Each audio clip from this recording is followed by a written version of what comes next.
এটি একটি ড্রাগন ফলের বাগান। এই যে দেখছেন ড্রাগন ফল। এই স্থানটি হচ্ছে মেহেরপুর জেলার গাংনী থানায় অবস্থিত। এখানে আসলে ড্রাগন ফলের চাষ হয় তা জানা ছিল না। রাস্তায় চলতে চলতে বাগানটি দেখলাম, তাই ভিডিওটি ধারণ করলাম।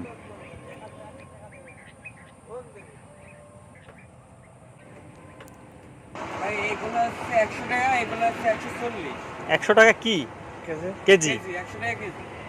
আর হচ্ছে 140 টাকা। জি একদম টাটকা জি। ড্রাগন ফল। এগুলো বাহ, খুব সুন্দর। এই স্থানটিতে আসলে আপনারা এই বাগানটি দেখতে পাবেন।